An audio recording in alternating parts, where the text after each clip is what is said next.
Hayden Wells, HR will meet you after this call. Effective immediately. Those words cut through me like a blade, clean, cold, and merciless. For a second, I thought I misheard.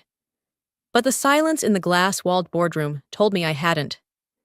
Every eye was on me.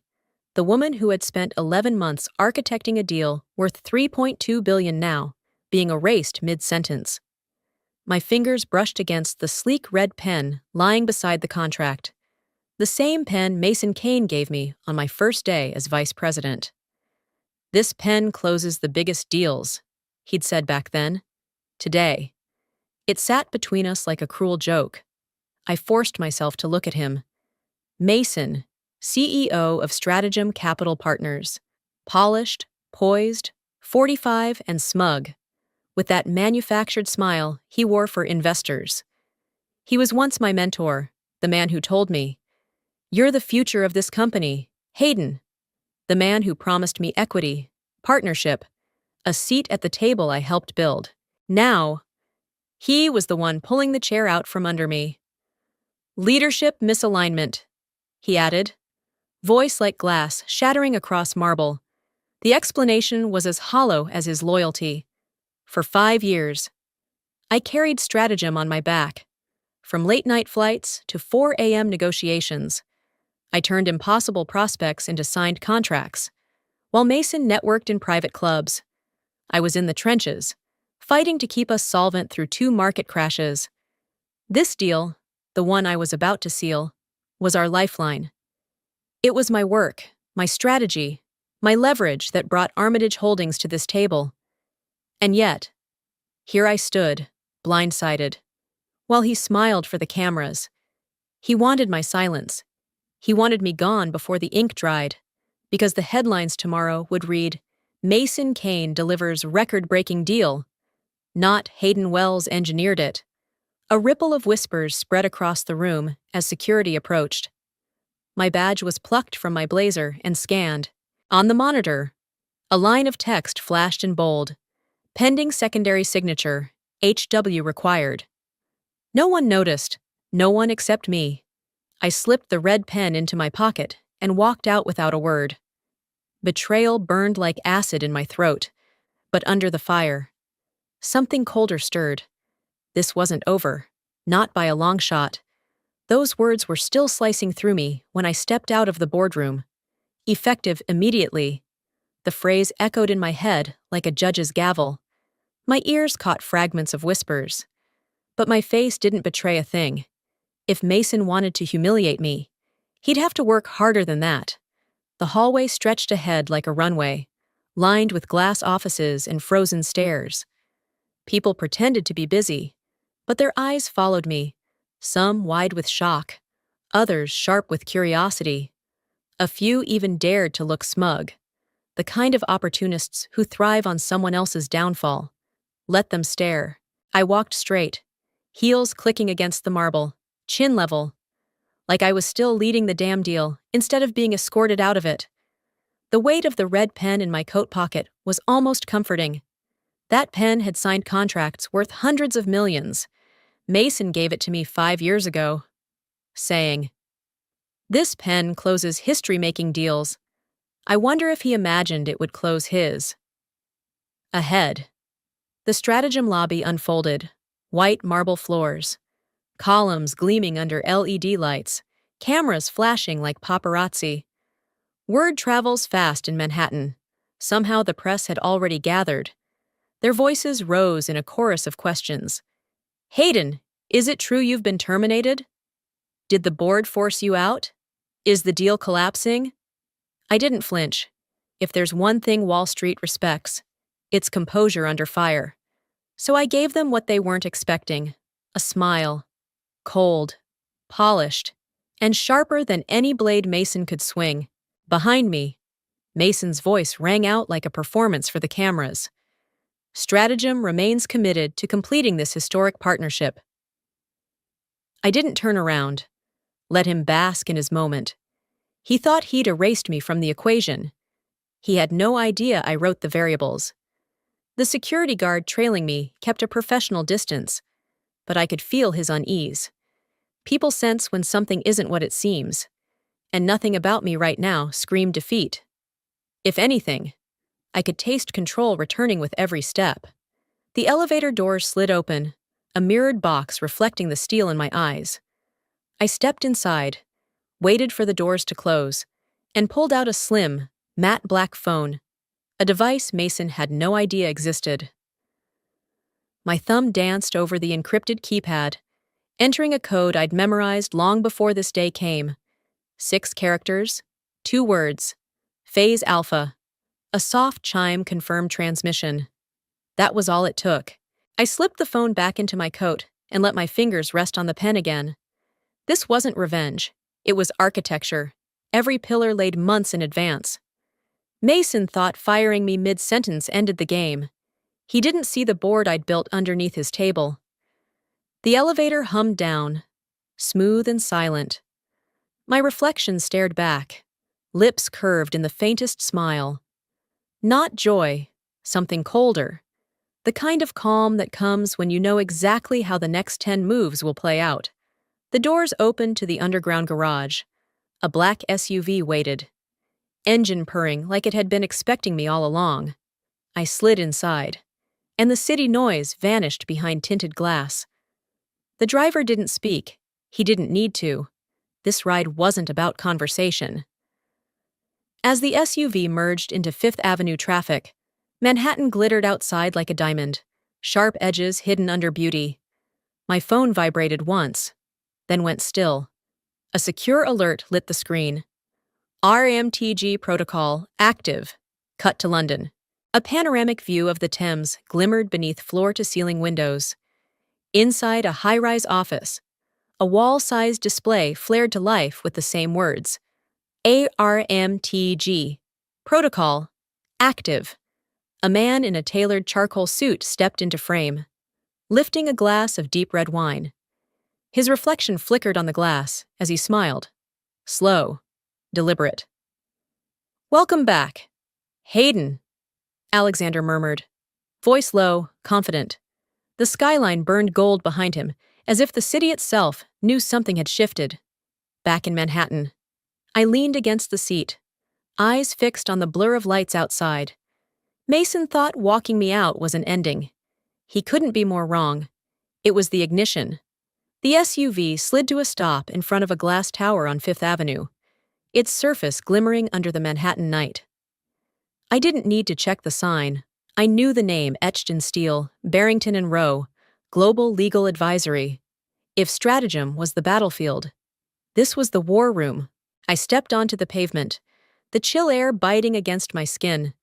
My heels struck marble as I crossed the lobby, where silence was its own language.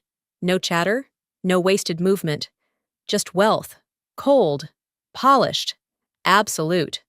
A receptionist looked up, her tone professional but edged with deference. "Ms. Wells, they're expecting you." Of course they were. Victor Hale, the senior partner, appeared moments later, mid-50s, silver hair, and a face carved from authority. He extended a hand like a man greeting an equal. "Ms. Wells, everything is prepared."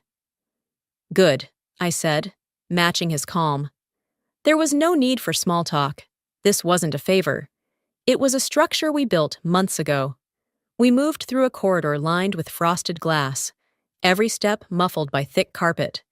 At the end, a door waited, sleek, black, and intimidating in its simplicity. Victor tapped a code. The lock hissed. "After you," he said. The vault room wasn't what most would picture. No piles of cash or jewels, just steel, technology, and silence. Cameras perched like hawks in the corners. A biometric console pulsed faintly against the wall, and at the center, a table of brushed metal with a single folder resting on its surface like a loaded gun. Victor gestured to the chair. "This is the pivot document. Your signature makes the framework immutable." I sat, my reflection stretching across the metal. From my coat pocket, I pulled the red pen, the same one Mason gave me years ago, promising. "This pen closes history-making deals. He wasn't wrong. He just assumed history would have his name on it. The pen clicked, sharp and deliberate, echoing like a gunshot in the sterile room. I lowered the tip to the page. The contract lines were crisp, each word a blade crafted by the best legal minds in New York, and by me. My hand didn't tremble. It never had. One signature. And the pillars shifted. When the ink settled, Victor slid the folder into a reinforced case, then placed it inside the biometric vault. The door sealed with a heavy thud, like a coffin lid closing. He turned to me, voice even but weighted. If stratagem attempts a leadership override, the Hayden clause triggers instantly. I met his eyes. And the transfer? Straight to Armitage Holdings. No appeal, no reversal. His lips curved into the faintest smile. They won't even see it coming. A quiet satisfaction stirred in me. Not triumph, not yet. But certainty. This wasn't revenge. This was architecture. Mason played for applause. I built for permanence. Victor studied me for a beat longer, as if trying to read the silence between my words.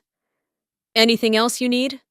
I slipped the pen back into my coat pocket, its weight steady against my palm. No, the rest is already in motion. We retraced our steps through the hushed corridor.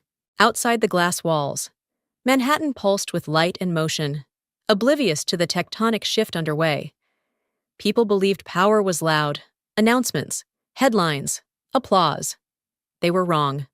Power was this: a locked vault, a clause no one read, and a signature inked in silence. At the curb, the SUV waited, engine humming like a low promise.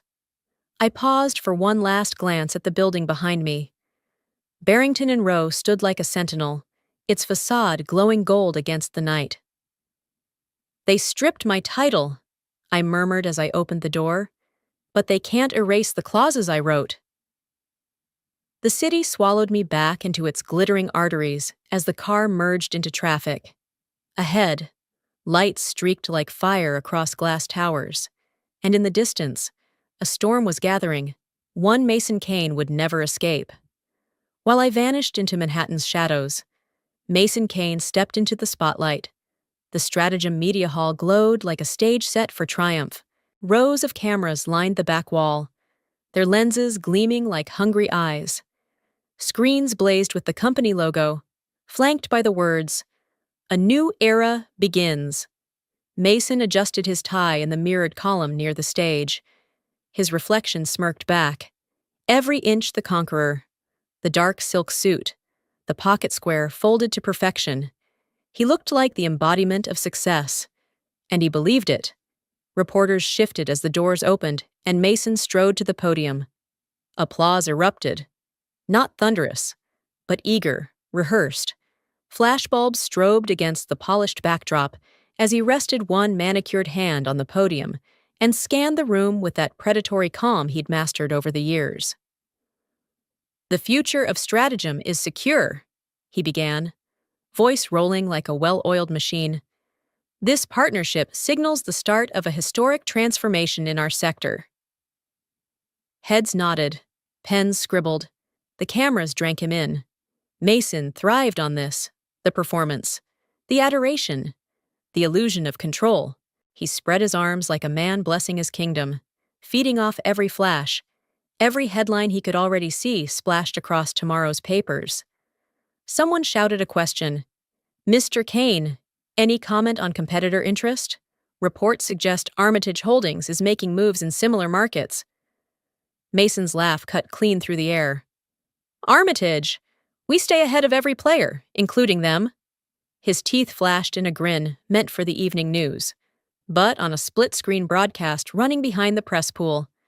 A headline crawled across a financial network ticker. "IRMTG Holdings, rumored to mobilize capital for strategic acquisition." Next to it, the Armitage logo pulsed in quiet defiance.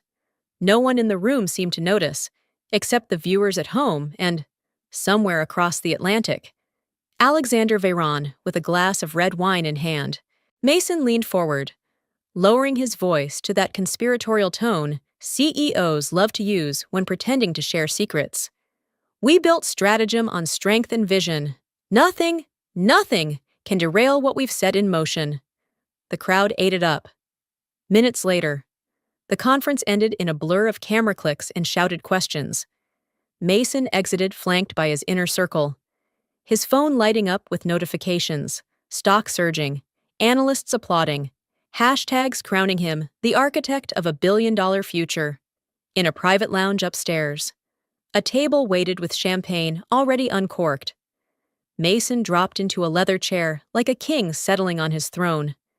His general counsel slid a stack of papers across the table. "Draft confirmation for the partner," the lawyer said carefully. "They're asking for dual verification on the final lock-in." Mason didn't even look up from his phone. "Just a formality, right?" "It's unusual for this stage," the lawyer ventured. Mason waved him off, pen in hand.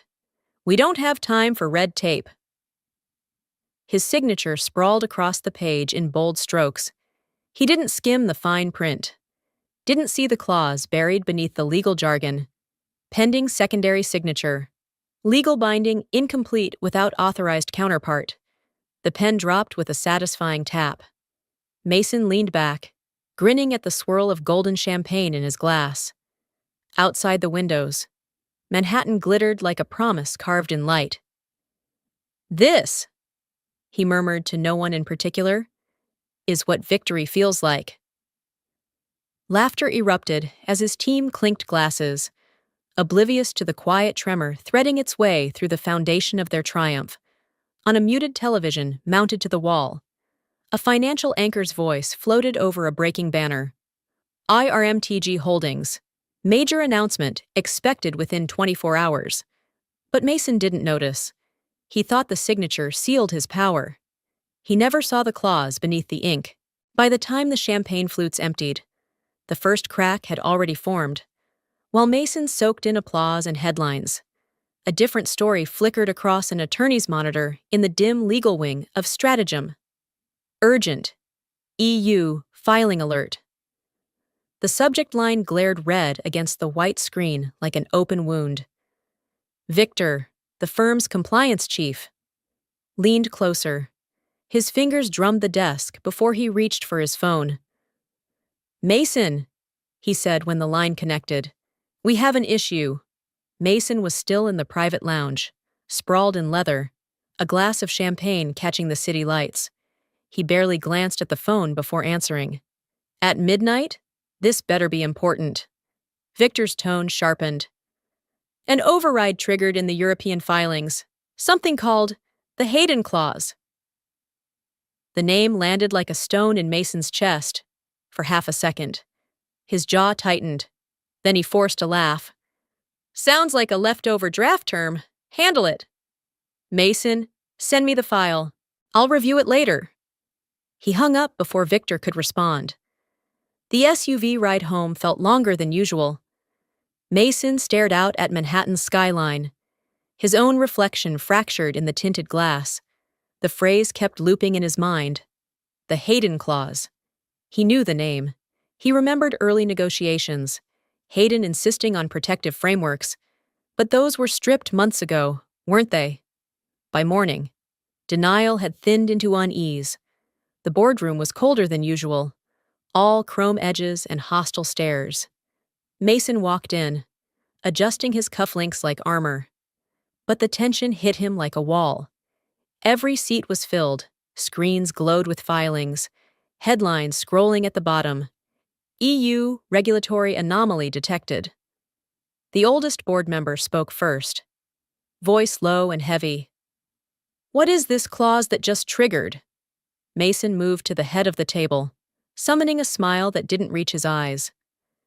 "Probably an artifact from early drafts. Irrelevant." "Then why?" another director snapped, tapping the screen. "Does it show as active? And why does it name Hayden Wells?" The room shifted. Chairs creaked. Pens stilled. Mason felt the ground tilt under him. He tried to sound dismissive. "Someone's blowing smoke. Our position is secure. Victor cleared his throat from the corner. It's not smoke. The clause grants priority transfer rights if the lead negotiator is removed from the deal, and the system shows it's authenticating. The words hung there, thick as smoke. Mason's pulse thudded in his ears. Who approved this? A woman on the board demanded. Mason's mouth went dry. He reached for water he didn't drink. It must have slipped through during consolidation. Legal noise. We'll quash it. But his confidence cracked when his phone buzzed. Another compliance alert. The text glowed against the glass table. Partner requests status on dual verification. The meeting adjourned in brittle silence. Directors filing out with clipped voices and sidelong glances. Mason stayed behind, hands braced on the table, his reflection warping across polished steel. Then came the knock. A junior staffer entered, pale and nervous, holding an unmarked envelope. This just arrived for you, sir? No name. Mason took it, irritation prickling. The paper was heavy, expensive, the kind used for wedding vows or declarations of war. Inside lay a single object and a single sheet of paper. The object, a pen, deep crimson, gleaming under the recessed lights. The same pen Mason had given Hayden her first year at Stratagem, paired with a promise. This pen closes history-making deals. Beneath it, the note. 4 words, handwritten in ink as red as the pen. Read the last clause. The room seemed to shrink, the hum of the city fading beyond the glass walls. Mason stared at the pen, resting in his palm, its weight suddenly unbearable. She planned this. He clenched the note until it tore, but the words burned on his mind like acid. On the far wall, a muted screen flashed breaking news. RMTG Holdings, to issue statement today. For the first time in years, Mason Kane didn't feel like the predator. He felt like prey. While Mason stared at a red pen in a sterile boardroom, I walked into a world of white. The gallery was silent, except for the soft echo of my heels on polished concrete. Minimalist walls stretched high and pale, glowing under pools of warm light. Here, there were no flashing cameras, no corporate banners, just stillness, curated like art itself. I let the calm wrap around me, a sharp contrast to the chaos brewing inside Stratagem's headquarters. Each room unfolded like a secret, lined with abstract canvases, stark whites, muted grays, a few with a single deliberate stroke of color. And then, at the far end, the piece I came for, a vast white canvas, empty at first glance, except for a small black square printed in its corner, a QR code, to the casual observer. It was a commentary on modern minimalism. To me, it was the keyhole to an empire. Behind that code lived encrypted directives, buried in legal architectures most executives would never bother to read. That was the beauty of power. Hide it in plain sight. And no one notices until the floor collapses beneath them.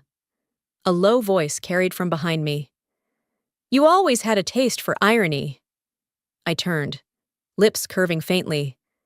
Alexander Veyron moved through the amber glow like he belonged to this world. And he did. Tall, charcoal gray suit cut sharp as a blade, eyes as cold as the Thames on a winter morning. If Mason was theater, Alexander was the quiet storm, the one that rewrites maps without raising his voice. Still using art for business? I asked, arching a brow. He stopped beside me, hands clasped loosely behind his back as he studied the blank expanse before us. Deals are like art, he said smoothly. Value is hidden in layers. I let the words linger before answering, my tone precise, steady as glass. And I own the final layer. Our reflections stretched side by side across the polished floor, 2 figures in perfect stillness. While the world beyond these walls burned with noise they didn't yet understand. Alexander tilted his head toward the QR code. Everything aligned? Yes, I replied. My voice carried no tremor. Their arrogance sealed it for us. His mouth curved at one corner, a smile that never reached his eyes. History loves irony. From my coat pocket, I drew the pen. Crimson lacquer gleamed under the gallery lights, throwing off a glint like a drop of blood against the pale backdrop. Mason once pressed this into my hand with a promise. This pen closes history-making deals. He wasn't wrong. I placed it gently in Alexander's palm, our eyes locking with the weight of what that gesture meant. For the signature that ends them. His fingers curled around the pen as if it were a weapon. You kept it all these years, he said softly, almost amused. Some tools are worth keeping, I replied. Silence draped over us like silk. Around us, the gallery remained a sanctuary. White walls, muted frames, secrets humming in the shadows. Somewhere across the ocean, Mason was clawing at cracks he couldn't seal. Here, I was finishing the architecture he never saw. Alexander broke the quiet first. The window for secondary authentication closes in 72 hours. After that, there won't be a stratagem left to fight for, I finished, slipping my phone from my pocket. A notification pulsed across the screen. Verification. Pending secondary signature. I looked at it once before locking the screen, sliding the device away. My pulse didn't quicken. My breath didn't hitch. Strategic calm isn't silence for its own sake. It's the sound of inevitability approaching in perfect cadence. I turned toward the exit, the gallery lights trailing across the marble floor like liquid gold. Behind me, Alexander stood before the canvas, the pen catching the glow, a solitary spark poised to ignite history. As the glass doors whispered shut behind me, Manhattan stretched out in black and bronze, a river of lights feeding a city that never slept. My phone vibrated once in my coat pocket. A single line glowed through the darkness. Status, layer transfer initiated. I slipped into the waiting car. The city sliding past like a reel of unspooling film. They still thought I was out of the game. I was about to rewrite the scoreboard. While Mason drowned in panic, I stayed calm. Strategic calm isn't about silence. It's about control. And I owned the room he thought was his. The gallery was behind me, the city glowing like molten glass outside my car window when my phone lit up. Incoming call, Stratagem Boardroom. I didn't hesitate. Let them come to me. When I accepted, their faces filled the screen, rows of executives sitting rigid in high-backed chairs, reflections warped in polished steel. And there he was at the head, Mason Kane, jaw clenched like a vice, eyes burning with the kind of rage that masks fear. Hayden, he began, voice like gravel, ground against glass. You've gone too far. Walk away now, or we'll bury you in litigation so deep you'll never breathe daylight again. I let the pause stretch until I felt the tension quiver through the pixels. Then I smiled, just a trace. You already tried burying me. Mason, funny thing about graves. I leaned forward, voice cold as winter steel. You forgot who built the ground you're standing on. The boardroom froze, even through a screen. I could feel the air drop 10 degrees. One director coughed.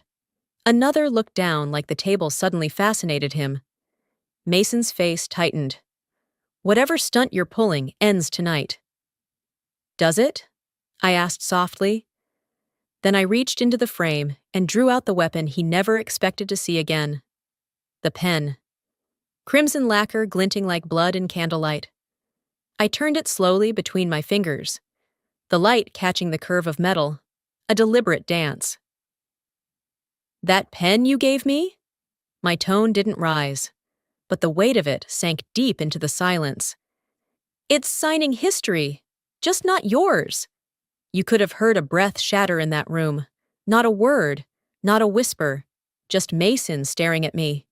The predator who suddenly realized the trap wasn't mine. It was his all along. He tried to speak, but words caught in his throat. I gave him one last look, sharp enough to cut through every layer of arrogance he'd ever worn. You can't threaten what you no longer control. Then, I ended the call. For a second. The quiet in my car was absolute. Then my phone pulsed again. Not from them, but from everywhere else. Notifications stacked like dominoes. Signing history, trending on Stratagem's internal network. The clip was already out. The image of me, holding that pen. The sentence that would echo like a verdict. Someone in that room hit record. I didn't need to guess who. I imagined Mason seeing it spread, watching loyalty fracture with every share, every whisper. That's the problem with fear. You can't contain it. It seeps through marble and mahogany until the whole foundation rots. I flicked to a news alert just as my driver took a sharp turn down 5th. The screen glowed with breaking headlines. Armitage Holdings CEO Alexander Veyron to appear live. Historic announcement expected. Perfect timing. While Stratagem clawed at rumors, the real play was already in motion. Somewhere in that boardroom, Mason was pretending to hold ground, his voice cracking while directors exchanged looks that spoke louder than words. Are we still on the winning side? Another notification blinked at the top of my screen. Secondary signature verification. 48 hours remaining. I locked the phone and leaned back. City lights slicing across the dark glass like molten gold. They thought fear lived with me when they pushed me out. But fear had found a new home now. And it wore Mason Kane's face. Fear had a new address now. And it wasn't mine. Manhattan's lights smeared across the bulletproof glass as the SUV slid through the night. The city glowed like liquid gold, restless and unaware that the ground was shifting beneath its towers. I leaned back against the leather seat, the faint hum of the engine steady as a heartbeat I could trust. The storm inside Stratagem didn't reach me here. This was my war room, and every move from now on would be surgical. My phone pulsed with secure alerts, glowing in the dark cabin like a silent metronome counting down to 0. I unlocked it with a biometric scan and dialed. The line clicked, a voice crisp on the other end. Ms. Wells? Lock Manhattan route, I said, my voice a blade sliding from its sheath. Activate EEA switch. No hesitation. Understood. Initializing legal freeze. The EEA protocol had been lying dormant for months. A clause within a clause, my failsafe. Once triggered, it rerouted every binding provision of Stratagem's $3.2 billion deal through European enforcement channels, out of Mason's reach and straight into Armitage's waiting hands. You're sure? The voice asked, almost as a courtesy. I didn't come this far to blink, I replied, severing the line with a swipe. The glow of the screen cast pale light across my reflection. Calm, sharp, deliberate. People mistake control for noise. They think it's about shouting orders, dominating a room, but real control? It's quiet. It's a whisper that topples walls. The SUV curved along 5th, neon ribbons stretching across rain-damp asphalt. From the built-in monitor, CNBC's live feed flickered into view. The anchor's voice was steady, but the red ticker screamed urgency. Breaking! Rumors suggest Stratagem's 3.2B deal faces unexpected freeze amid compliance complications. I watched the panelists speculate, their voices spilling into the cabin. Liquidity risk? Investor confidence collapse? Possible board intervention? One analyst predicted a double-digit stock dip within 48 hours if the rumors solidified. I muted the sound. Their noise wasn't my concern. Their panic was Mason's inheritance. A second secure call came through. This one from Victor's team in London. Switch initiated. All European filings under lock. Transfer protocols live. Good, I said. Send confirmation to Veyron. When the call ended, I allowed myself a single breath. Not relief, just recalibration. This wasn't chaos. This was choreography. Every misstep Mason made was a beat I had written months ago. My phone vibrated again, this time with a push alert from Bloomberg.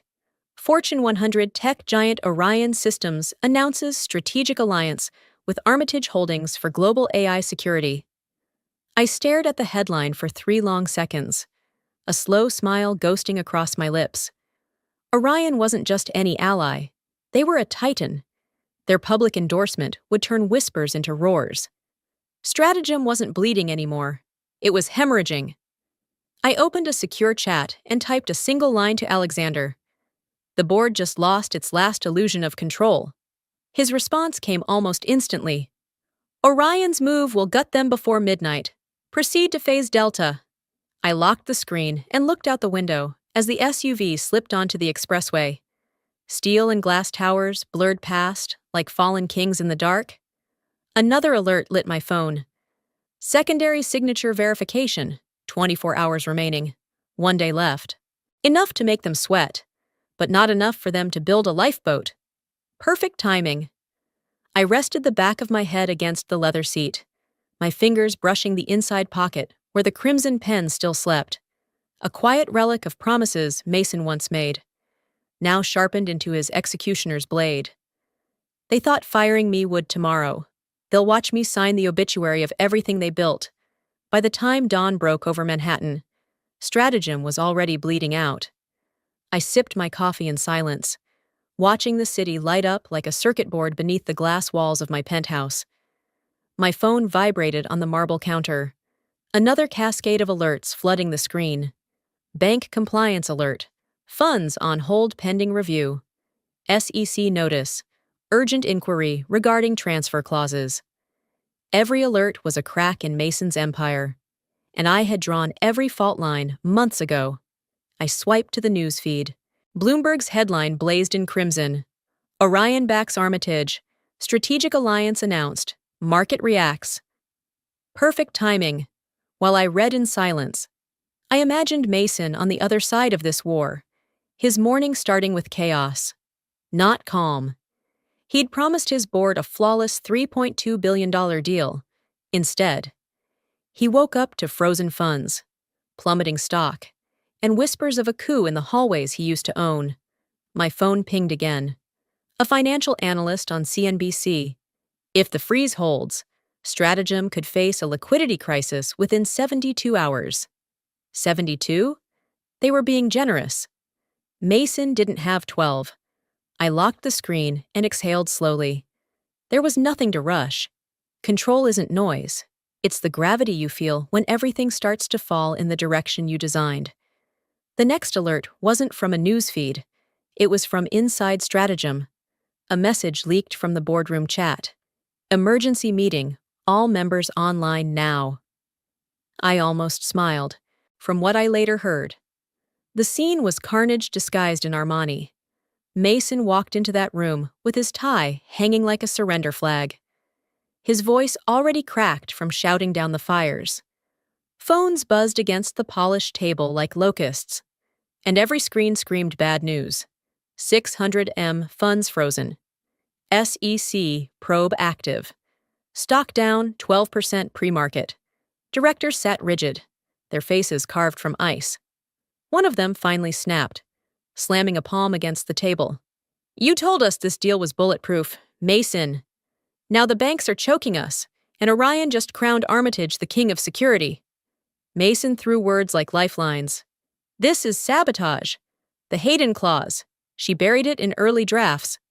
A woman's voice cut clean through his excuse. You signed off. You own this. The room fractured. Voices collided. Chairs scraped. Someone muttered, vote of no confidence.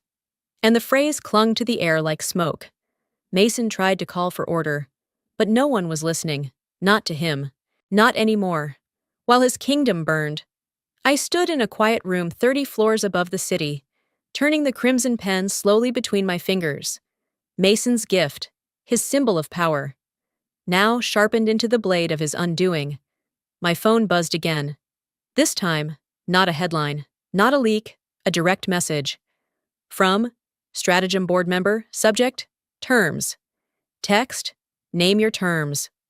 I stared at those words for a long second, the skyline glimmering like molten steel beyond the glass. Then I typed 3 lines. steady and precise. I don't want a seat. I don't want a title. I want the table. I hit send and let the weight of those words travel like a seismic wave straight into the heart of stratagem. The pen spun once more across my fingers before I set it down on the folder embossed with Armitage's crest. Across the river. Mason must have felt the tremor when his phone lit up with a projection report. Market close estimate. 18%. Emergency board vote pending. I pictured him then, sinking into his chair. Eyes on a countdown he couldn't stop. Secondary signature verification. 12 hours remaining. My voice broke the silence of my own thoughts. Soft but edged like a blade. They thought I wanted back in. They never realized. I came to take it all. And tomorrow, I will. By the time I left my penthouse, Manhattan looked like a city burning under glass. Not flames. Headlines. Every news ticker screamed the same story. Orion's alliance had redrawn the map overnight. Stratagem was finished. Mason just didn't know how deep the grave went. But he would, soon. The official signing was set at the Aurelius Hotel, a towering monument of glass and excess in Midtown. Cameras swarmed the lobby like locusts, all desperate for a glimpse of salvation or scandal. I didn't need to walk through those doors to know the narrative was already mine. As my car glided past the entrance, I imagined Mason inside, holding on to hope like a drowning man grips driftwood. This was his last play. Sign something, spin it to investors, convince the board he still had a pulse. He thought the deal could still be salvaged. He thought this meeting would save him. He had no idea it was the execution chamber. From what my source streamed to me later, the room was dressed for power, a walnut table polished to a mirror, floor-to-ceiling glass with the skyline sprawling like a kingdom outside. Mason arrived early, tailored within an inch of desperation. His cufflinks gleamed, his tie knotted too tight, but the mask cracked at the edges. Sweat darkened his collar. He rehearsed his pitch under his breath, fingers drumming on a folder fat with legal drafts. Just get the signature, stabilize the board, control the narrative. That's what he kept telling himself. The door opened. He stood, expecting me. It wasn't me. Alexander Veyron crossed the threshold with the unhurried grace of someone who owns the oxygen in the room. Charcoal suit, tie the shade of midnight steel, and that quiet confidence that doesn't need noise. He placed a sleek black briefcase on the table and looked Mason dead in the eye. "Where's Hayden?" Mason's voice cracked just slightly. Alexander's answer was a blade wrapped in velvet. "She won't be joining us, but..." He unlatched the case with a soft click. "She sends her regards." Then Mason saw it. The red pen, resting on the glass like a relic, its lacquer catching the light, glowing like a drop of blood against polished wood. The same pen Mason pressed into my hand years ago, paired with a promise. This pen closes history-making deals. It was about to, just not for him. I imagine the silence in that room must have been suffocating. Mason stared at the pen as if it could still rewrite what was already carved in stone. His voice faltered. You were her counsel all along?" Alexander's lips curved. Just barely. "Deals are like art. Mr. Kane. Value hides in layers." He slid a document across the table, his tone clinical. "Final. The Hayden clause is live.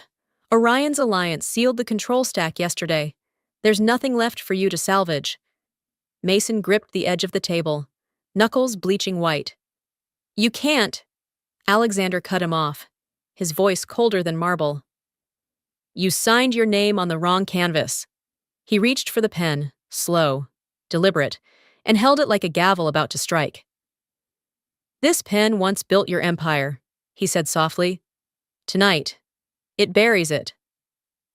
The sound came next, a sharp, echoing click as the pen's tip locked into place, slicing through the quiet like a blade through silk. Then the first stroke of ink on paper, smooth, merciless, irreversible. Mason sagged back in his chair. eyes fixed on the pen, moving across the page. Outside, Manhattan glittered, a city oblivious to the quiet execution happening in a tower of glass. Alexander capped the pen with a crisp snap and looked up, eyes flat as winter steel. His parting words were clean, almost polite. Hayden sends her regards. And with that, the empire Mason Kane built collapsed, not with a bang, but with the quiet scratch of ink on paper. By noon, the city had its headline. Every news ticker screamed it in bold white letters across red banners. IRMTG closes 3.2B deal with Orion support. Stratagem in freefall. I watched it unfold from a private lounge 30 stories above Manhattan. Glass walls spilling daylight across polished marble. The air smelled faintly of cedar and ink, the scent of closure. My phone buzzed with notifications. Analysts dissecting Stratagem's collapse. Hashtags trending worldwide. Hayden clause. Signing history.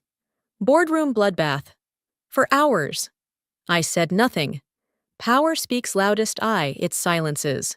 Below, cameras thronged the steps of Stratagem's headquarters. Microphones craned like bayonets. Inside those walls, Mason's empire was burning. The board had moved fast. Desperation always does. A single line leaked to the press confirmed what I already knew. Effective immediately, Mason Kane is removed as CEO of Stratagem. I set the phone down and let that line breathe in the quiet, like a verdict echoing off the glass. Later, someone sent me a clip. Mason. Still in that corner office he once ruled like a throne. His tie hanging loose. His voice raw from shouting at people who'd stopped listening hours ago. The television behind him blared CNBC commentary. One clause triggered a cascade that toppled $1 billion deal. How did Stratagem miss it? They didn't miss it. They underestimated the woman who wrote it. Mason's hands shook as he grabbed a tumbler of whiskey, then slammed it down untouched. The camera tilted when his rage exploded. He ripped papers from the desk, flung a silver letter opener across the room, shouting words that died against soundproof glass. On the desk lay a cheap plastic pen, blue, flimsy, an insult compared to the weight of the one he'd given me years ago. His fingers closed around it like a throat, with a sharp crack. It split in two. Ink splattered across his white cuff like blood from a wound you can't stitch shut. That image burned into me, a man destroying the last tool of his illusion, while the world watched him bleed credibility. And me? I was already writing the last line of his story. The room around me was calm, cocooned in soft gold light. No cameras, no chaos, just the gravity of finality. The contract lay open on the table, embossed with Armitage's crest, pages gleaming under the pendant lamps. Alexander stood across from me, his face a study in serene precision. Without a word, he placed the pen in my hand. Not just any pen, the pen, crimson lacquer, heavy as consequences. I traced the barrel with my thumb, feeling the grooves where Mason's promise once lived. This pen closes history-making deals. It was about to again, just not for him. The paper waited, every clause a silent monument to foresight. I bent over and let the ink kiss the page. The sound was soft, almost tender, a single stroke sealing years of architecture. Power isn't taken in boardrooms, it's written in ink. I signed once, twice, then capped the pen with a click that sounded like a gavel striking marble. Alexander smiled faintly. Orion confirmed the wire, he said. The board will see it on every feed before the hour ends. I didn't answer. I didn't need to. Screens all over the city lit up with the news. Arm Orion, deal finalized. Stratagem stock plummets 22%. CNBC ran a live shot of Mason leaving headquarters. His tie hung askew, his face hollowed by defeat. Security pushing back a forest of cameras. Every flashbulb carved his downfall into permanence. I glanced at the pen resting on the signed agreement. its crimson body catching the late afternoon sun. They fired me thinking they'd erased me. All they did was hand me the ink to rewrite everything. He gave me the pen. I just rewrote the story. For years, I built fortresses for others. Tonight, I stand where there are no walls, only glass and the sky burning gold. The office on the top floor of Armitage Tower felt less like a room and more like a horizon with a desk in the middle. Manhattan sprawled beyond the walls of glass, bathed in the copper light of sunset. The river shimmered like molten steel, and the city hummed far below, oblivious to the quiet coronation happening hundreds of feet above. My heels clicked softly against the marble as I crossed to the desk, a monolith of black oak that seemed to hold the weight of every choice that had brought me here. Papers rested neatly on its surface, not like weapons this time, but like keys to an entirely new world. The contract lay open, its pages whispering finality. This wasn't revenge scrawled in ink. This was reclamation. The door opened without a knock. Alexander stepped in, his reflection gliding across the glass wall before his voice did. Quite a view. I didn't turn. Perspective changes everything, I murmured. His shoes made no sound on the marble as he approached. In his hand was a leather folder, sleek and weightless in appearance, but heavy with consequence. He set it down before me, flipping it open to the last page. Once you sign this, he said, his voice even as ever. There's no going back. I looked up at him then, letting the sunset frame his words in gold. I never planned to, for the first time. A smile tugged at the corner of his mouth, brief, controlled, like a secret handshake. Alexander drew in a slow breath, then said what I already knew, his tone low enough to feel like truth carved in stone. Control isn't about the loudest voice. It's about the last clause. And the patience to let it ripen, I replied, my eyes dropping to the signature line that waited like a locked gate I'd spent a lifetime building the key for. I opened the drawer. The soft scrape of wood against steel seemed louder than it should have been in that quiet, cathedral-like space. My fingers closed around cool lacquer, and I drew it out slowly, the red pen. It gleamed under the molten wash of sunset, its body catching light like liquid fire, crimson against black oak. The same pen Mason once pressed into my hand with the words, "This pen closes history-making deals." He wasn't wrong. The weight of it was familiar. But its meaning had changed. Back then, it was a symbol of belonging. Now, it was sovereignty. I turned it in my fingers once, feeling the smoothness, the gravity in its silence. Then I set the tip against the paper. The first stroke landed like a verdict. A single line of ink across white, a sound so soft. Yet it thundered through the marrow of my bones. Another stroke, and the contract became more than paper. It became proof, not for revenge, for reclamation. When the last curve of my name settled into place, I capped the pen with a click that echoed like a closing door on an old world I would never re-enter. Alexander watched without comment, but there was something in his eyes, a flicker of acknowledgement, almost reverence. He reached for the folder, sliding it into the briefcase as though sealing a relic. Orion already confirmed the wire, he said. The announcement will break in minutes. The board won't just read the news, they'll choke on it. I let a breath leave my lungs slowly. Not like relief, more like release. Power didn't feel like fireworks. It felt like silence after a storm. When the world finally bends to the shape you carved for it. I placed the red pen down in the center of the desk, perfectly aligned with the edge, and let my fingers slip away from it.